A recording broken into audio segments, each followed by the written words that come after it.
All right. Hello and welcome, Just a Family. You are watching Giving You Something to Talk About Live TV. I am your host, Melissa Krechler. I'm an identity coach and a spiritual teacher.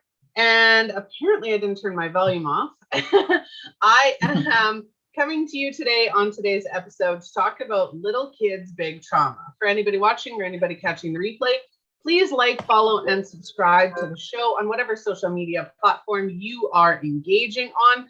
You can watch us live straight from the website. You can check out our blogs, everything that Just Alive has to offer. You can do that at justalivetv.com, and you can sign up for our newsletter and get, like I said, all the updates on what we've got going on. We've got some exciting things coming. So go and take a look at that.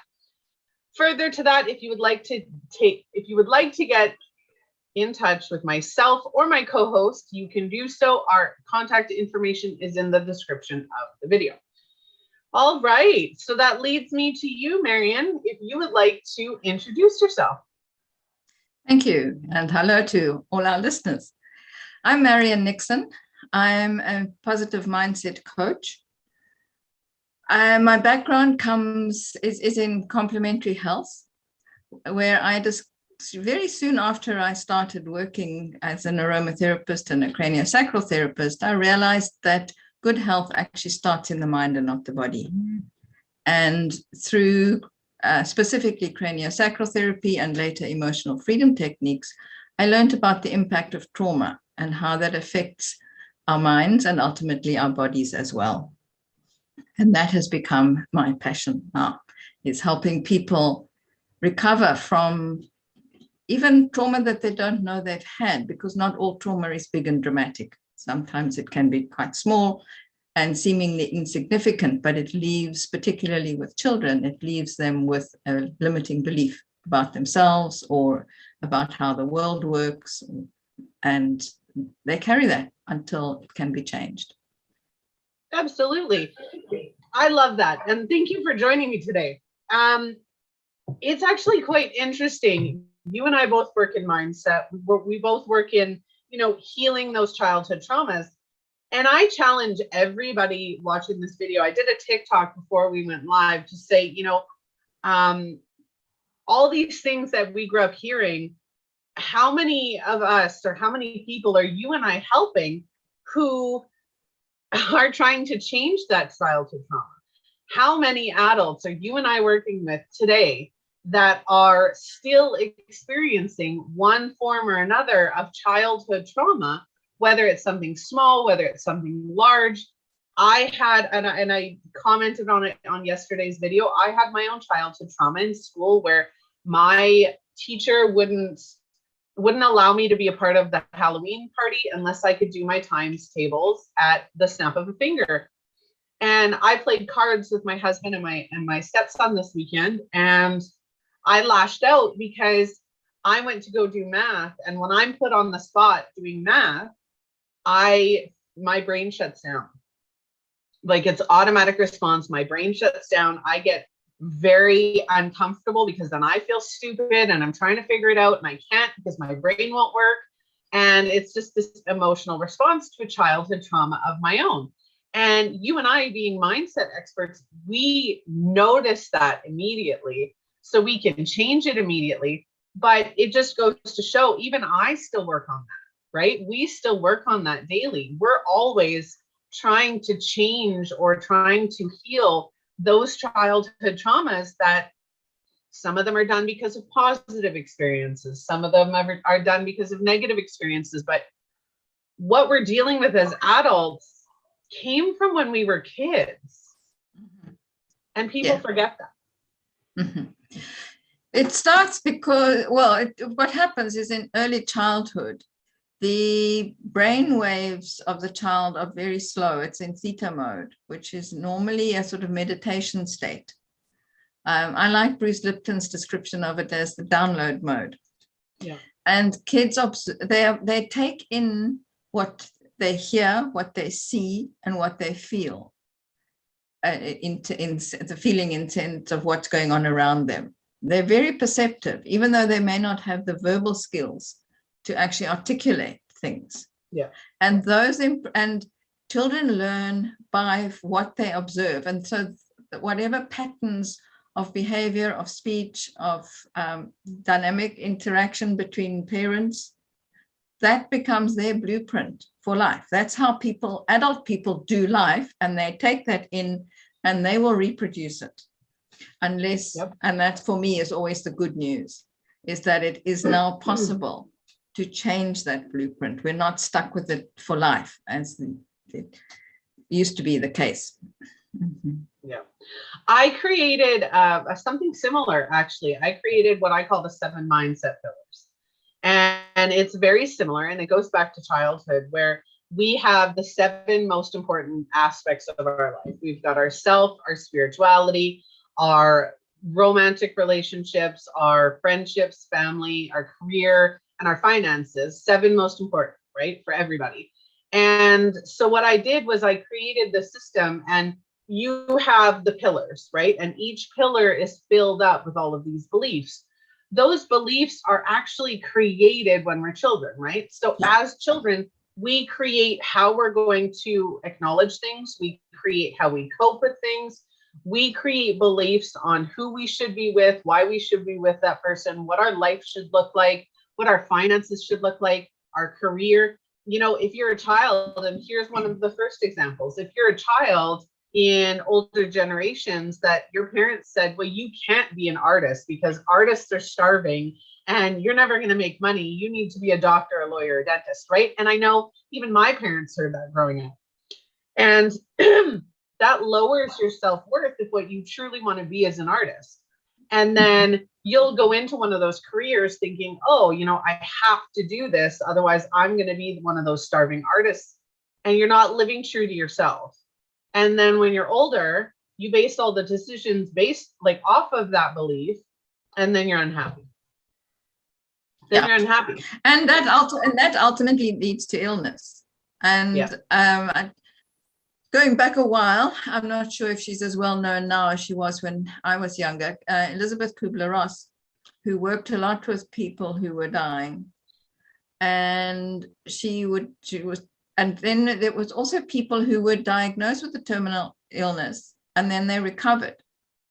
And she discovered that those people often changed their lives. They were the lawyer that wanted to be the artist. And when they were told they had 6 months left to live, they ditched the lawyer bit and they went and became an artist. By fulfilling their own innate who they are, they actually healed. Yeah. It doesn't, and she had a number of stories, and there are other people who've written also several stories, things like that. Bernie Siegel's another person who's written about people that recovered from being told they had a terminal illness by changing their lives and doing what really fulfilled them. Yeah. I read a book, I think it's The Anatomy of a Spirit, and it's a spiritual medium. Yes. So medical medium. And she said that a similar story where a guy was a dentist. She told him, you have 6 months. If you don't change your life in the next 6 months, you're not going to survive. And he said, no, I can't change. And it was just so ingrained in him that he had to be this way, and he didn't change, and he did end up passing away. And it was quite a powerful story. I have many spiritual books and you know, mindset books, but that one really left a lasting impression on me, because you can have a beautiful life. You can have, you know, celebrities, people in high profile positions, people who are in, you know, revered positions or respected positions, such as doctors and dentists and lawyers. And they might not be happy, right? They might be addicted to things. They might be, you know, trying to cope with a lot of unhappiness in their life. And again, a lot of that goes to their childhood. It goes to them not acknowledging that this is not my identity. This is not who I am or what I truly want. This is what I was taught I wanted. And there's also an interesting thing around that, you know, talking about celebrities, people who make a lot of money, and then either end up in disastrous personal lives or lose it. You know, there's an old thing about the people who win the lottery, most of them end up with less money than they had before they won it. That's because of money beliefs that are rooted in your parents' beliefs around money and their experience. If you heard your parents arguing about money all the, you know, quite frequently, why would you want, as a small child, why would you program yourself to want money? Because all it seems to do is cause arguments. And so as an adult, it becomes a struggle to have money. If you grew up hearing people saying, oh, rich people are some version of bad, then if you suddenly become rich,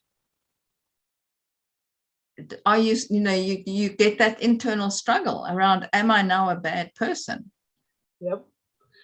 And the other side I found very interesting is from Margaret Lynch, who's an emotional freedom techniques teacher.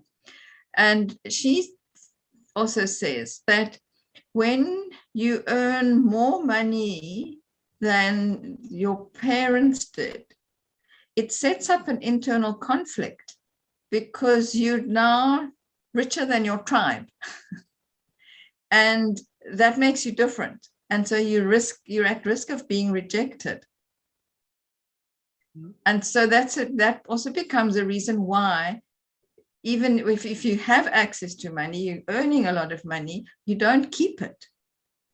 You know, you spend it or you blow it on stuff, or some disaster happens and you lose your income or something, because we've got that internal conflict around how much money is permissible to earn through what we learned as children. No, you know what? I agree with points of that. So I agree. There are a lot of people. I had one half of my family was well off, and they were rude, and they were not very nice people. And so I did create that belief that, you know, people who had more money were snobbish. I created that belief, and I had to release that belief as I got older and as I met more people who were in better financial situations than I were, right?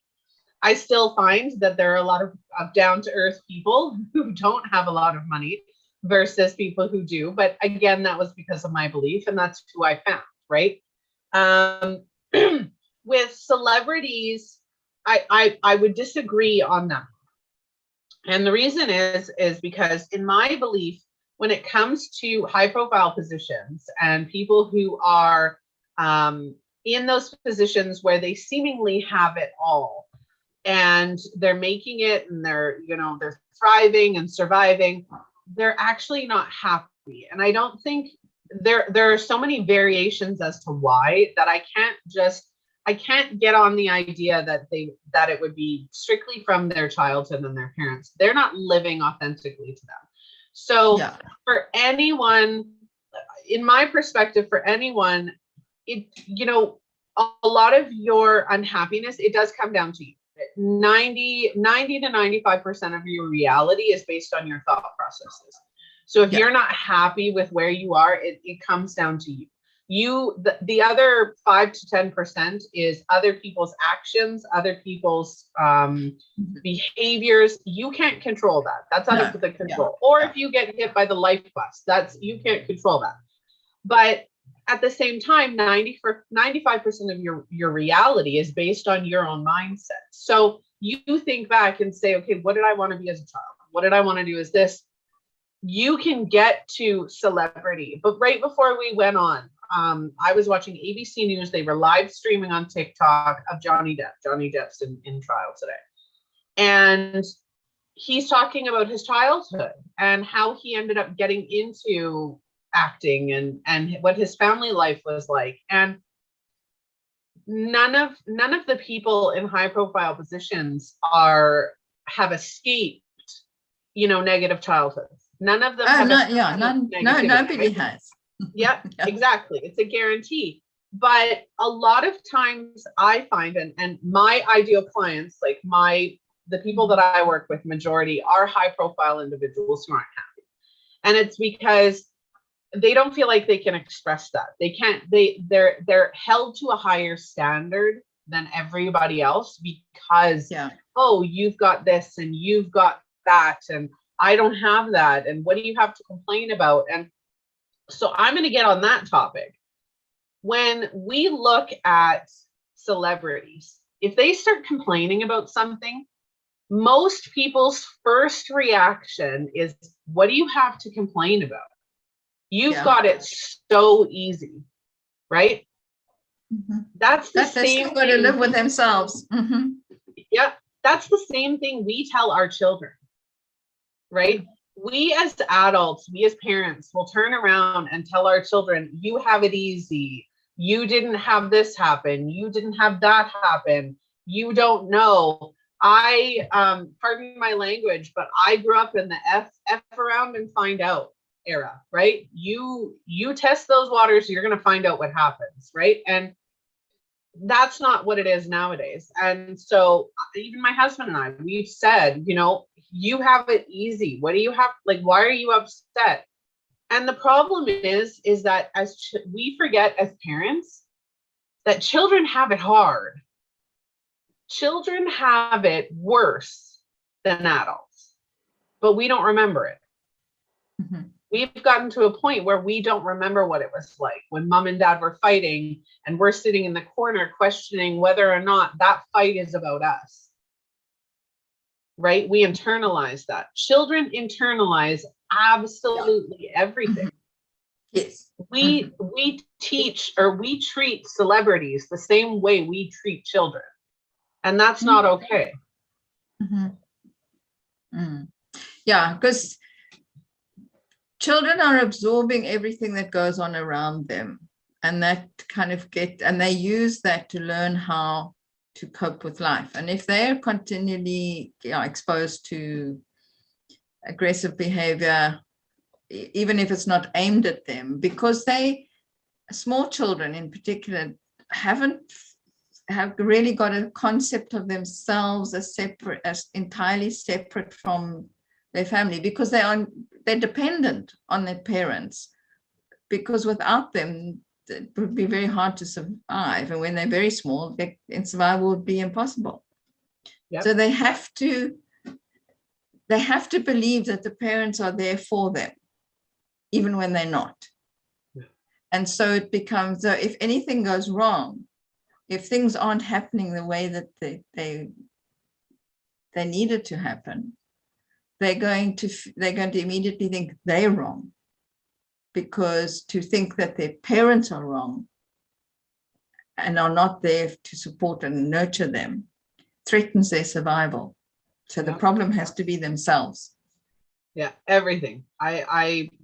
Everything children see, everything that they witness, they put on themselves. But at the same time, I've noticed a lot of parents who are taking it to another extreme.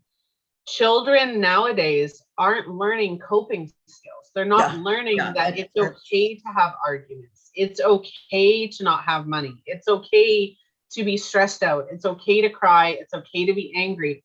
I walked into my daughter's room the other day. She was raging mad at me because I took away her phone. And one of my, Tori, who's commenting in the comments, I love her dearly, she asked me to share this story specifically because it means something, is my daughter was mad at me, raging mad at me. And I walked into her room and I said, you have every right to be angry with me. You have every right to whatever emotion it is that you're going through right now. And you have every right to express those emotions. I'm not going to tell you you can't be mad. I'm not going to tell you that you can't scream in your pillow and give me dirty looks. Fine. But you need to understand two things. One, you are not allowed to take that out on me. I don't take my anger out on you. So that needs to be reciprocated. You need to learn how to cope and control and process your emotions. That's on you. I said the second part is that you're angry with me because I gave you a clear set of requirements in order to keep your phone. You made the choice to take that and disregard it. It said, so I'm following through. I'm committing to what I said I was going to do, and I'm following through with you. And the punishment stands. I said, so you need to take accountability and responsibility for your actions. Know that I did what I said I was going to do, and learn how to control and process those emotions that you're feeling without taking them out on me and getting yourself in more trouble. Because if you come at me, I'm going to snap back, and it's not going to be pretty. Because I am bigger and badder than you will ever be, right? And it's making sure that they understand they have that ability. When we're children, we are creating our identity. The first 20 to 25 years of our life, we are creating an entire set, like the 7 mindset pillars. We are creating an entire system of beliefs that's going to carry us throughout our lifetime. We're building it in those first 20 years. And in those first 20 to 25 years, we are being tested on everything. Children are being tested on coloring between the lines, their fine motor skills, driving skills, talking skills, walking skills, riding a bike. Everything is their learning. And so for children, we as adults think, oh, it's little problems, right? Because they're just little kids. Those are traumatizing issues for those little human beings.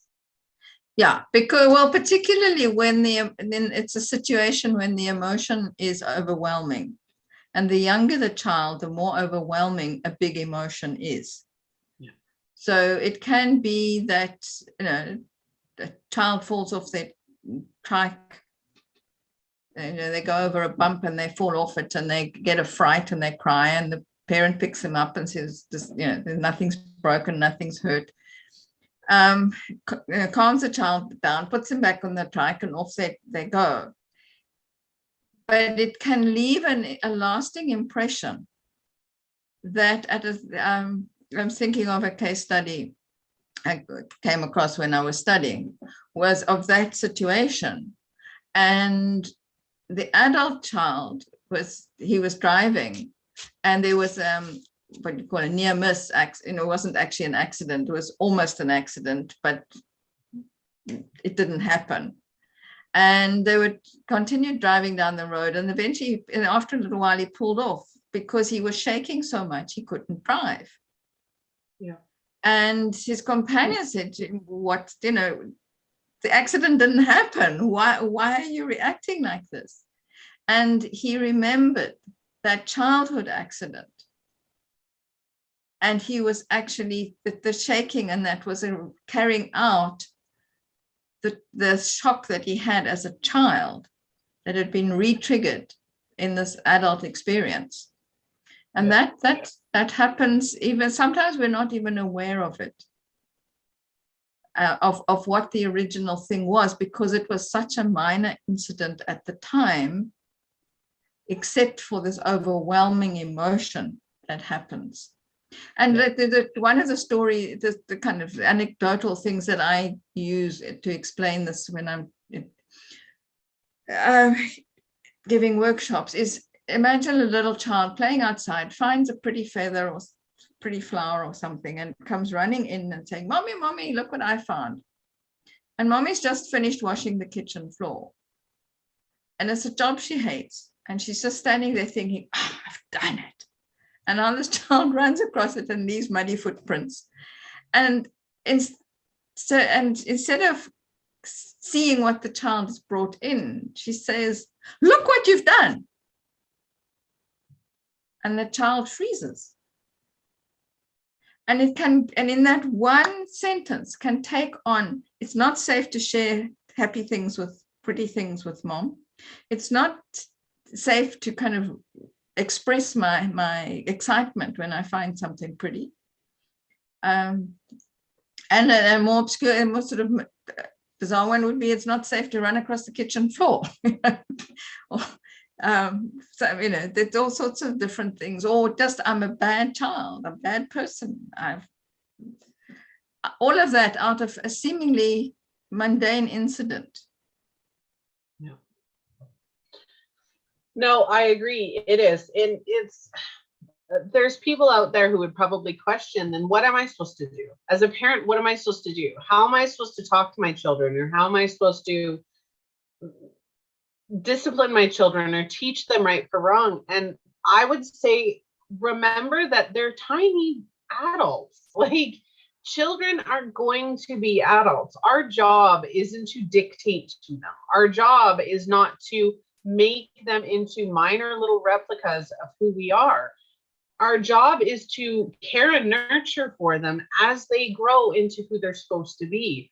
And for my children, I want to make sure they're happy. I want to make sure they're healthy, that they're confident in their identity, that they can go out in the world and take care of themselves and make choices and not need me to hold their hand the entire way, right? Yeah. You can be upset. So like coming in with the dandelion or the flower and getting the mud on. My first reaction would be, that's beautiful. It looks great. On that other hand, and then I would follow it up by going, did you notice that mom just finished cleaning the floors? And they'd be like, I'd be like, can you help me finish cleaning it now that you've made a little bit of a mess, right? And make them responsible. Not make them accountable for your reaction. And not to make it something bad, but just, oh, look, you've left some muddy footprints. Will you help me clean it up? So it's not something bad. It's just something about taking responsibility for your actions. And also something I think I was in my 20s when I met a couple who, when they disciplined their child, and it was they never did it in public. If they were in a group setting, they always took the child out of the group to a private place. And they also always explained why, we told you to do this and you didn't do it. And therefore, this is the consequence. And I remember seeing, he was walking down the pathway in the garden one day, crying her eyes out. And somebody said to her, what's wrong? She said, my mommy spanked me. But immediately followed that with because. So she knew exactly why she'd been spanked. Mm-hmm. And that made such an impression on me, because I thought she will. And also her parents were they also explained to the group that we were in at the time, so training course, and we were there, that they don't ever spank in anger. Mm-hmm. And I think that's the biggest thing, is not to retaliate to respond to kids in an emotional outburst. Yep. And because that's not a response.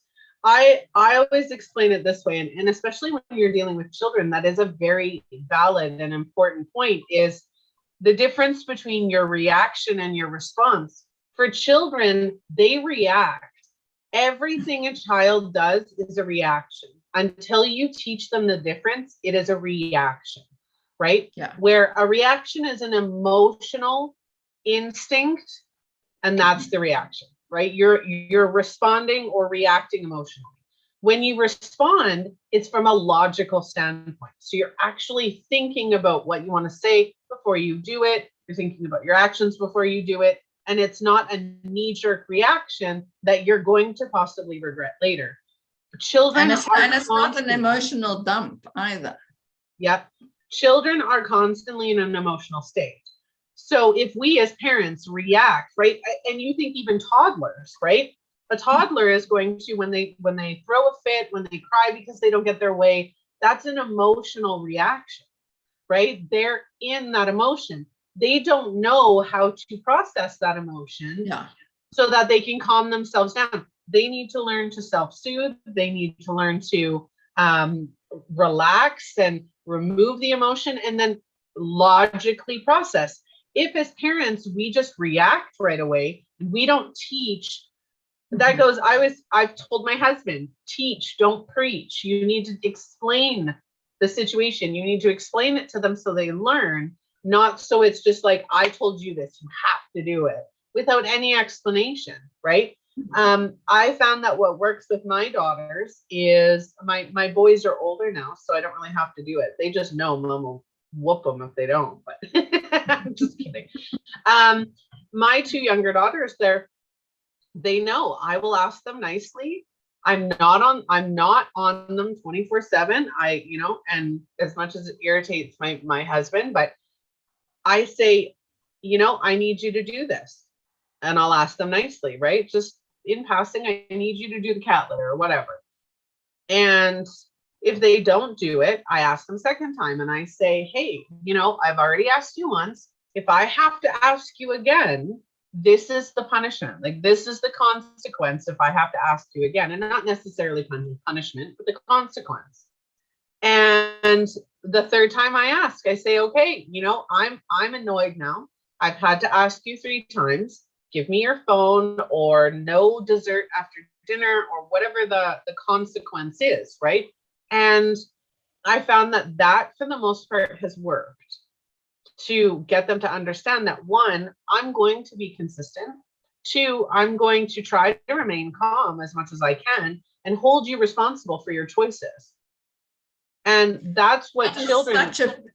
Such an important lesson to know, that to become responsible for your choices. Yeah. Mm-hmm. Yeah. Another lesson for children is you're not actually fighting me. You're fighting yourself. When we tell our children no to something that might hurt them or what have you, right? I've had a discussion with my daughter where I'm like, I'm fighting you. You want something, and I'm telling you that you need to do this in order to get it. You choose not to. You're not fighting me. You're fighting yourself because you're not giving yourself what you want because you're not doing what you need to do. Life is all about that. Whether we're a business owner, whether we're, when you become an adult, you have rules you have to follow. As a business owner, I still have rules to follow. While they're my own rules or the rules that I put into place for my business, I still have those rules, those boundaries. And children do need to learn that, but they need also to learn how to express themselves in a healthy way. Yeah. They need to learn how to process, cope, and mellow out those emotional response or reactions. Yeah. And they need to learn how to process the experiences they have, because every experience, like we said at the beginning of this video, is a big experience. Yeah, the smaller the child, the more overwhelming their emotional responses are to them, because they haven't learned that regulation. And as they get older, they hopefully learning from their parents to regulate their emotions. And then again, you have teenagers. Yeah, I've found, I'm going to do a quick mid episode promotion. So I was just writing down what I wanted to say. For anybody watching live or catching the replay, please go like and follow the show on all of our social media platforms, whatever you engage on. You can find us Just Alive TV.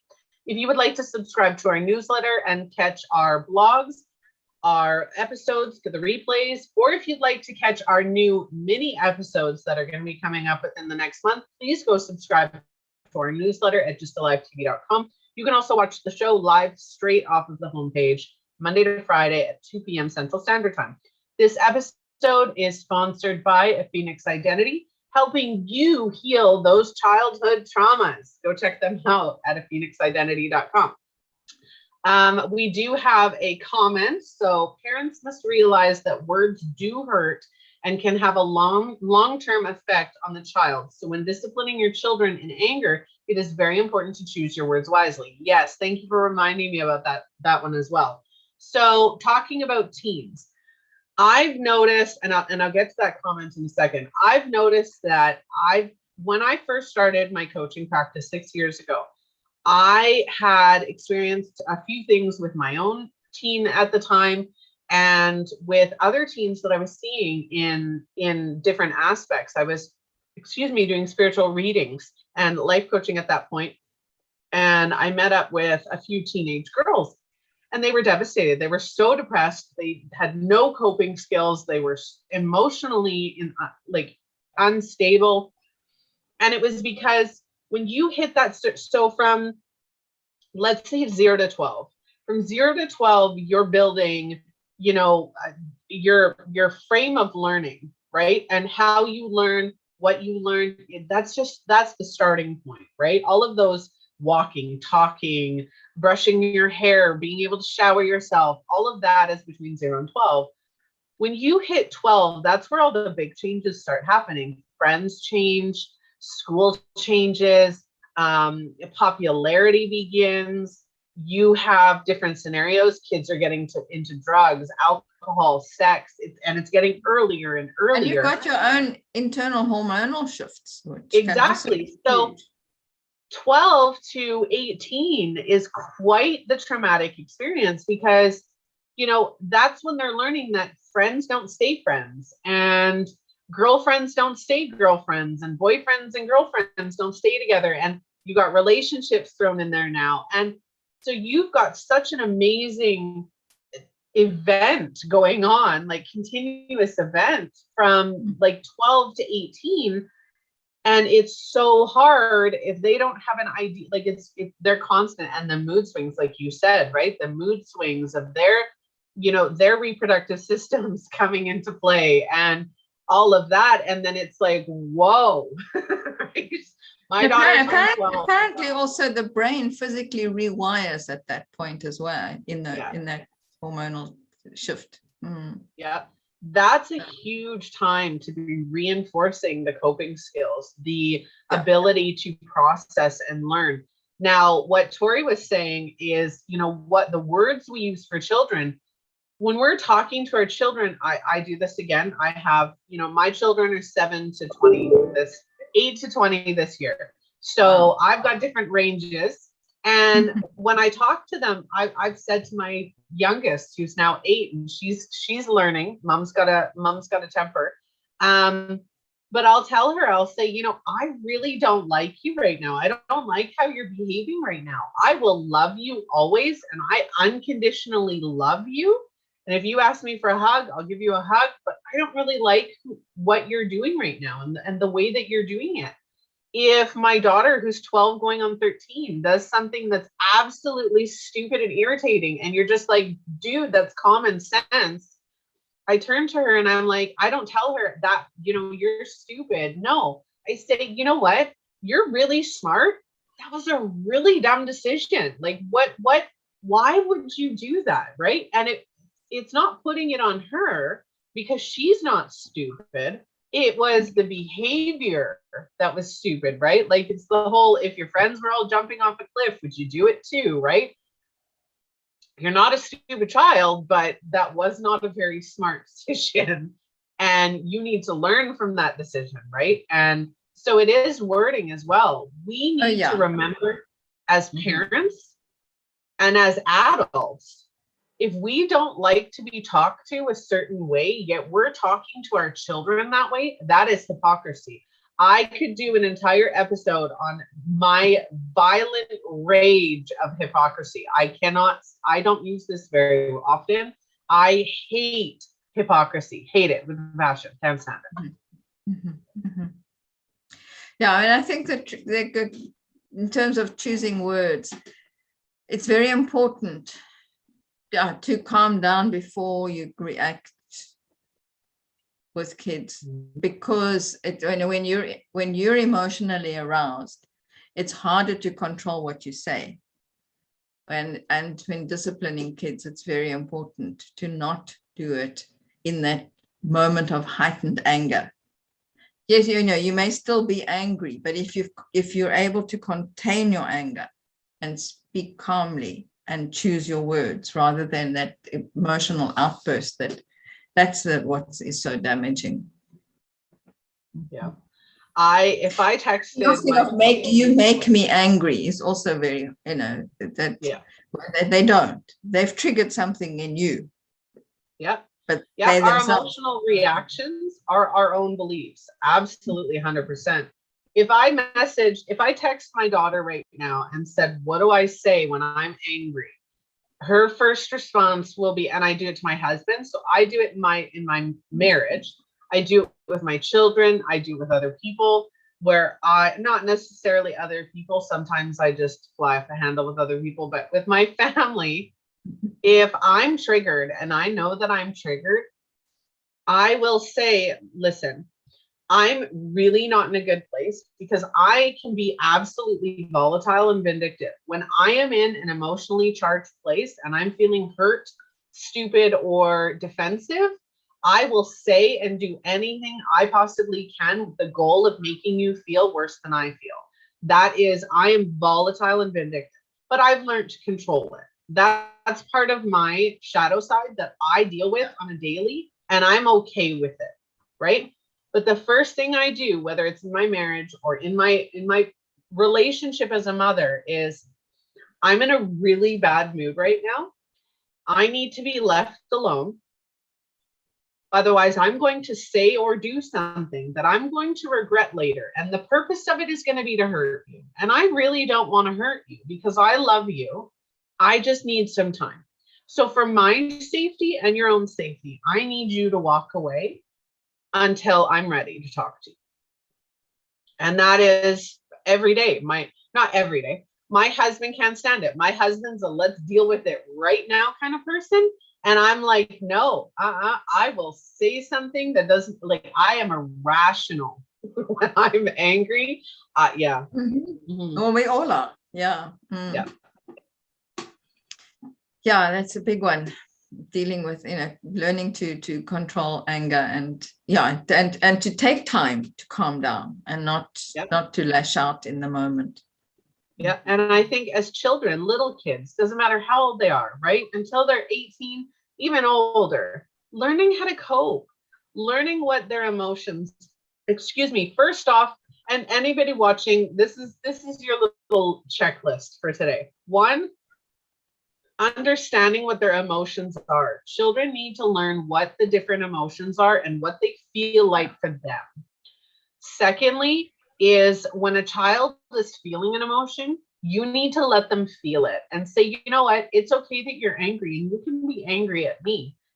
If you're sad, it's okay to be sad. If you're crying because you just stubbed your toe, put yourself in that child's position. How would you feel if you were in that same position? You'd be upset. So allow them to feel that emotion and then ask them, what can we do to quiet that emotion? What can we do to quiet it for a little bit? And whether that's taking 5 minutes to themselves, whether that is coloring in a coloring book, having a bath, whatever that is, as long as it's not a toxic behavior like eating a snack, or because that leads to weight gain. So a productive, listening to music, having a dance party, sitting by themselves, writing in a journal, whatever you can figure out that your child utilizes to calm themselves, get them to do that. Then sit them down and say, are you okay? Like, are we calm now? And then once they're calm, you have that discussion. It's okay to feel that way.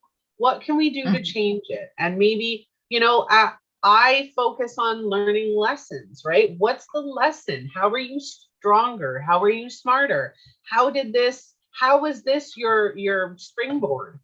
And I'm going to get into springboards at another time, but springboard, how did that springboard, right? How can you use that as a springboard so that you don't have to deal with it the next time?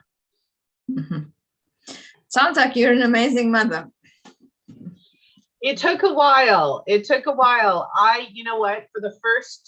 I had a horrible relationship with my oldest until 3 years ago, right? It was up and down.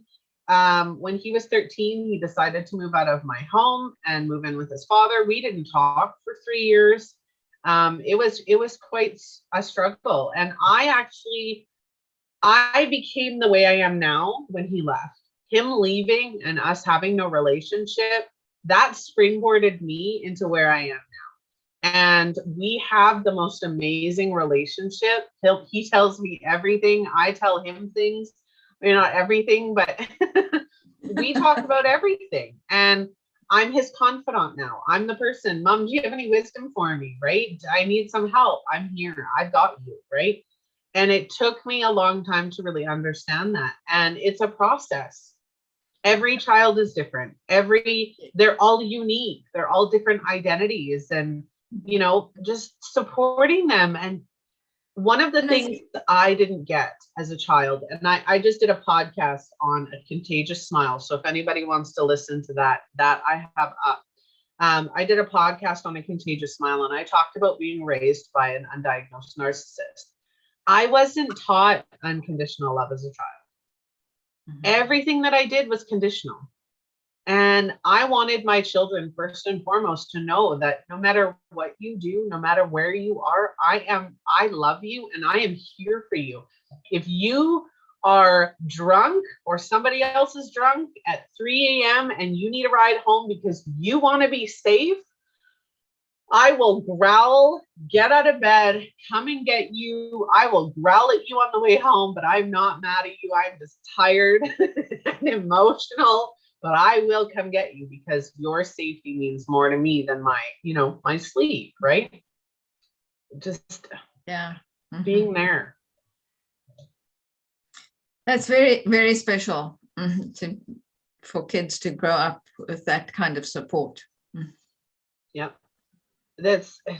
Life is so hard now, especially with social media, with just everything that's going on. The amount of children, we don't realize, but the amount of children that have committed suicide because of online bullying, because of, they're not authentically living who they want to be because they're being ridiculed or they're being denied or rejected. And I think they're growing up to much faster than at least my generation did. I mean, absolutely. We played games outside until 13, 14 and and this whole kind of constant exposure, constant connectivity, kind of lifestyle comparisons. It's hectic. Yeah. I think the biggest thing, whether they're small, one, they have to respect your authority. My children respect my authority and know that I am the authority figure. And if they mess with me, it's not going to end well. Right. Yeah. I have made sure that they fear me more than anything else because I've made it that way. And no, I have not beaten my children, but I have let them know that I am the authority figure. The one person they don't want to displease is Mom. But at the same time, I've also fostered the relationship that you can come with me over anything. You need to talk about something. I might go, I don't want to talk to you right now, but I still will. I will sit down and I will listen and I will give you my advice and I will allow you to vent and allow you to see things from different perspectives. If you keep that door open, that you're going to be there no matter what, and you're available for them when they need you, that will help them 10 times more than anything else will. Yeah, and that's not judging as well. Like my daughter literally just texted me on this live saying, how long do drugs stay in your system for? No, we're not going there. So she's going to have an earful. Like, why are you asking me that? Why do I need to be answering that question right now? Right. But she's 12. She's in junior high and going through everything that's becoming, earlier and earlier and earlier. Sex is becoming earlier. Everything. I think she had her first sex ed class today. And I'm like, yay, let's start this. I don't want her to be 16 and pregnant. I don't want, there's so many Yeah. lessons that we can help them, but ultimately we can't make their decisions. We can't No. pressure them into doing things. But the important thing is you are doing is teaching them consequences. Yeah. That they, they learn, well, they may still make rash decisions, but if they can at least most of the time attempt to make rational decisions as opposed to this emotional spur of the moment stuff. And especially helping them learn. Mm-hmm. Mm-hmm. But I also wanted to say, from the parental point of view, there may well also be people who need to hear that everybody has issues. Nobody's perfect. You cannot bring up a child without issues because they will interpret stuff their way. Yep. Do the best. And if you've got that unconditional love, you've done your best to teach them to be responsible for themselves and to think about their responses to things and to make good decisions. There's not much more that you can do. Yeah. I love that. And I didn't even think to mention that. So thank you so much, because that is true. We aren't perfect. None of us are perfect. We're not going to raise little perfect soldiers. We're not going to raise little perfect princesses. Everything and anything can go wrong when you are raising a child, because your beliefs aren't going to be their beliefs, right? You might not understand their beliefs. They might not understand yours. And that's a recipe for the disease. Yeah. And however, you try to handle situations, you can't get inside, particularly small kids who are too young to articulate where they're at.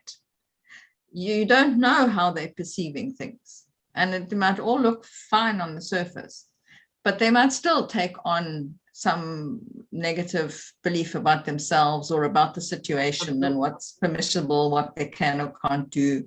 And I say we all have a journey, and they will have their journey, and as long as you have kept the communication open, there's not much else that you can, you've given them emotional safety, you've taught them responsibility, and you can only do your best. Yep. And for the rest, there's people like you and I who help people heal those childhood traumas. Yeah. You know what? I can say that I don't specifically do childhood traumas. While that does, I do the beliefs, right? And I've had clients where it was a positive experience, right? And a positive outcome, but yet it created the most negative belief and mindset that created, just self-hatred. And so it doesn't matter. They're going to turn out the way that they turn out, and their decisions and the people that they become are not because of you. I can blame a lot of, my mannerisms and my, issues on my parents, but I don't. I don't blame me on them. I will hold them accountable for their actions and their reactions and what they're responsible for. But I made my own choices. I chose to do what I did as a child. I chose to be the person that I am today. I chose to change my mindset and do my own thing and follow that what I would call myself a nonconformist, right? Because I didn't follow their teachings and their beliefs. I was the black sheep. I was like, dude, no, I'm not doing that. And I was rejected for it. And I was ridiculed for it growing up. But look at me now. I have my own talk show and 3 businesses. And, I have a family who loves me. And I'm happy, right? And I wish them well. And I wish, we are going to make mistakes. It's going to happen. It's what we do with those. I don't even believe in mistakes. Every time we fail or every time we have a setback, it's a springboard. And I'm actually going to share it. So we have springboards. And you think of a gymnast, and that gymnast is running, and they're just running and running and running. And right before they go to do the jump, they hit a springboard. That springboard has to go down before it launches them into the air, right? So it launches them forward. Those negative moments, those negative thoughts, the negative beliefs, the negative experiences, those are springboards to say, nah, I'm learning from this, and it propels you forward. My situation with my son, and if anybody wants to hear from myself and my son, I actually have that on Facebook and YouTube. It's the very first video we ever shared. I did with my son. It was the very first episode, and that was with my son and I.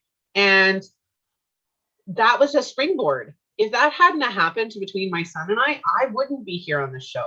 I wouldn't be helping other teens and other adults, you know, change how they express themselves and change those beliefs so that they can be happy. It's every one of those is a springboard to make you better, to make you smarter, to make you stronger. And if we teach our children that, you know, if they fall off their bike, that hurts. That absolutely hurts. And you help them dry their tears, and you acknowledge that that hurt. And then you say, you know what? If we try again, we keep trying again, you'll eventually get it. And you'll be a professional bike rider. And you get them back up, and you build them up. And they learn that no matter how many times they fall, if they keep trying, they will eventually succeed. Yeah. That's our job. Yes. Yeah, it's that, and it's that being there for the kids and giving them that safe space to feel what they feel, and to be and their pain to be heard. Yeah. Because that's it's in that validation that the healing happens. Yeah. I'm an adult, and if I tell you, if I come to you and I say, you know what, I'm feeling really sad today, and they're like, oh, whatever, I'm just like, well, you obviously don't give a shit about me. I'm not coming to you again, right? And maybe we need to rethink this relationship, right? What do you think your kids feel? And again, I can't stress this enough. How often as adults do we react and we make changes to our relationships because we don't like the way that we're being treated? Think about how you're treating your children. Yeah. Are you showing they don't have an option? Yeah. Are you showing them the respect that you deserve as an individual, not as an adult, as a human being? Right? And that's the biggest question. Are you showing them the respect that they deserve as a human being? Whether they're a child, an infant, a teen, an adult, it doesn't matter. They deserve love and respect and acceptance of where they are. Yeah. Right? And who that. Yeah. Yes. And without that, it's very hard for them to form healthy relationships. Yep. And then they come to us. Yeah, because you also need, it's not only respecting other people, they learn to respect themselves. Yep. And without that self-respect, you end up in some really crazy relationships. Yep. And the same way now. And if you don't respect other people, you also end up in some crazy relationships just on the other side of it, of the crazy. Yep, absolutely. If anybody wants to learn how we as parents can empower our children, we do have an episode we did a few days ago called How to Empower Our Children. And it's all about empowered children learn from empowered parents.